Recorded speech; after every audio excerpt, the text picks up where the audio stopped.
اعوذ باللہ من الشیطان الرجیم بسم اللہ الرحمن الرحیم الحمد للہ والصلاۃ علیہ اما بعد بسم اللہ الرحمن الرحیم اللہم صلی علی محمد وعلی محمد وعجل فرجہم۔ سامعین محترم، امید کرتا ہوں کہ آپ سب خیر و عافیت سے ہوں گے اور دعا گوں کہ اللہ رب العزت تمام مومنین کو اپنی حفظ و امان میں رکھے۔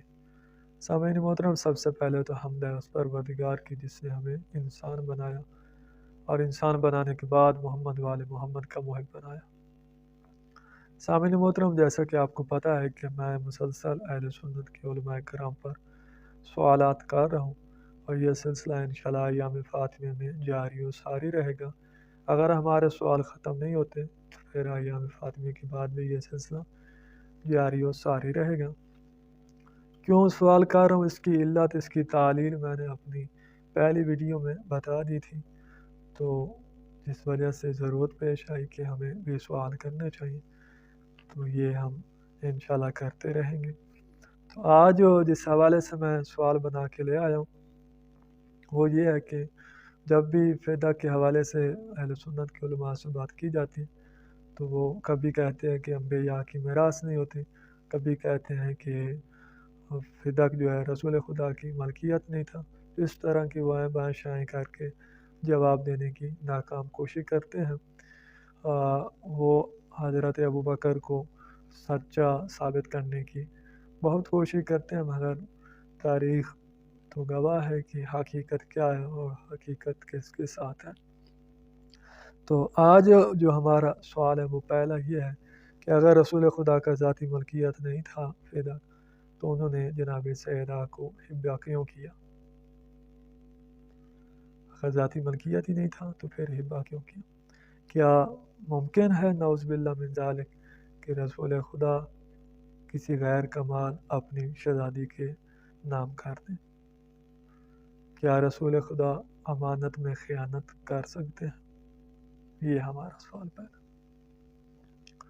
دوسرا ہمارا سوال یہ ہے کہ اگر حبا نہیں کیا گیا تھا اور ذاتی ملکیت ہی نہیں تھا تو جناب سیدہ نے جب حضرت ابوبکر جب وہ خلیفہ بنے، چند لوگوں نے مل کر انہیں خلیفہ بنایا، تو ان کے دربار میں جب آئیں تو دعویٰ کیا کہ فدق میرا ہے، تو ابوبکر نے یہ کیوں کہا کہ گواہ لے آؤ؟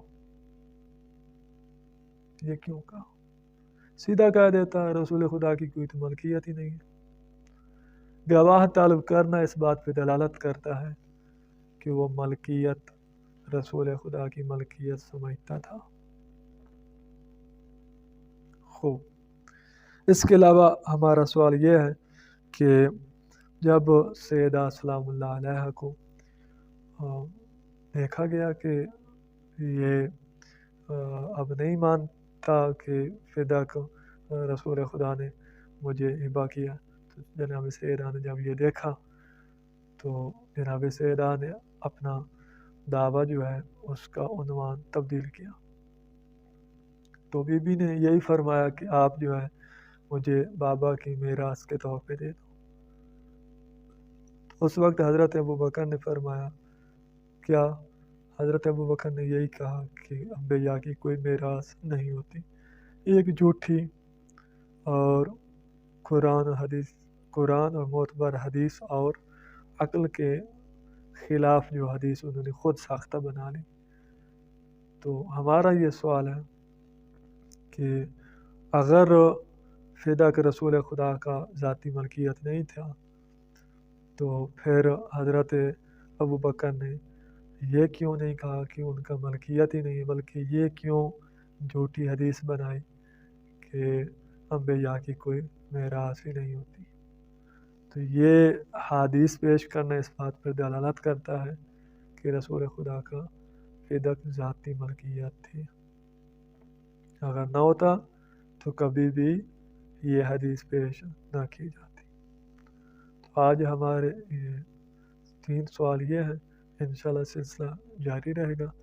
اگلی ویڈیو میں ہم 3-4 سوال کریں گے، تو میں علماء کرام اہل سنت سے گزارش کروں گا کہ آپ ہمارے سوالات کے جواب دیں۔ آپ مہربانی کریں، ہمت کریں تاکہ ان مومنین کو پتہ چل سکے کہ حقیقت کیا ہے اور آپ نے لوگوں کو کس طرح باتوں میں صرف لگایا ہوا ہے۔ تو میں مومنین سے گزارش کروں گا کہ آپ ہوں اہل سنت کے علماء سے یہ جواب لیں جہاں بھی ملے، ان بچوں کو بھی اپنے کو یہ سوالات یاد کرائیں، خود بھی یاد کریں۔